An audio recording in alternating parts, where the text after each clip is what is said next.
Hello, guys. It's your boy, Talk with Sam. Arsenal hosts Atletico Madrid in Champions League return leg at Emirates Stadium. It's good times for Arsenal, considering Manchester City's result against Everton 3-3. Incredible game, amazing performance from Everton.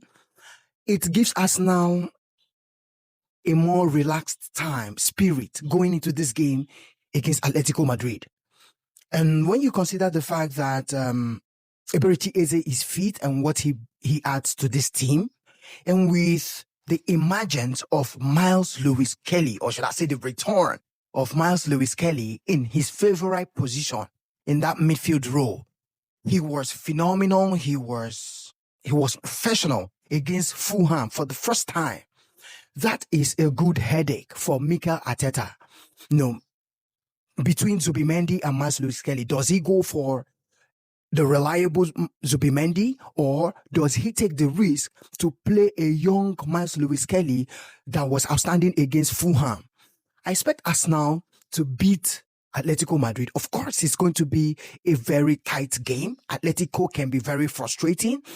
And if Arsenal does not take care of their defense, which they are the best so far in Europe, Atletico can cause a lot of damage. So Arsenal needs to have that damage control. As much as we want to score goals, as much as we would love to control the game, as much as neutral fans want to be entertained, I know Mikel Arteta for sure is a cautious coach, and he will be cautious of what can happen. And going forward, this game, all Arsenal needs to do is just to place their focus right now in this game. Try to win this game and move to Champions League final, which is going to be an incredible feat. Mikel Arteta will be the first coach since Arsene Wenger 2 decades ago to achieve this milestone. He has already done more than enough, to be honest. Regardless of the fact that we always come for him because we want more. We want the process to yield forth fruit, and it can only be with trophies. He is almost there. Now he needs to move to the finish line by making it to the Champions League final.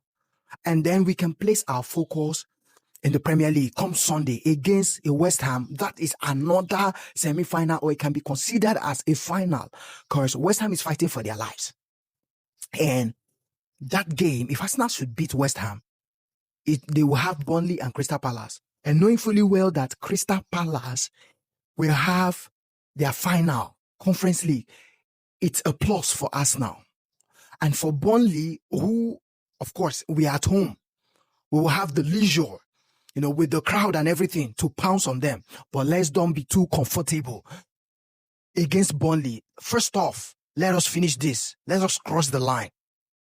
Against Atletico Madrid, it's going to be quite an end-to-end. I expect Atletico, even Simeone, his son, to give his very best. Shout out to Declan Rice and shout out to Miles Lewis Kelly. Declan Rice is such a player that he is a real gem. He reminds me of Valverde in Real Madrid. This is a player that when he was in that 8th position for Arsenal, we talked about him being one of the best. Now he has returned to his primary role as a 6. He has even made Arsenal look more relaxed, more dangerous, more comfortable as a team. Declan Rice is that player that you will fit into any manager starting 11, be it for any country or for club. So shout out to Declan Rice and shout out to Miles Lewis Kelly for putting up such a comfortable performance against Fulham and being so patient. And he showed class the moment he was given his first opportunity to play in his favorite position. Well done, Miles Lewis Kelly. Well done, Mikel Arteta. Well done, Victor Gyökeres, 21 goals. He's been on a roller coaster in this year, 2026. Well done. It's not an easy job. Bukayo Saka is back. Everything looks good and clean. Arsenal for life. What will be your starting 11 if you're given the opportunity? Will you start the Zubimendi, or will you take the risk for Miles Lewis Kelly against an experienced Atletico Madrid in a semi-final? What's your prediction in this game? Come to the comment section and let me know. It's your boy, Talk with Sam. Summer is here. Take care, guys. Bye-bye.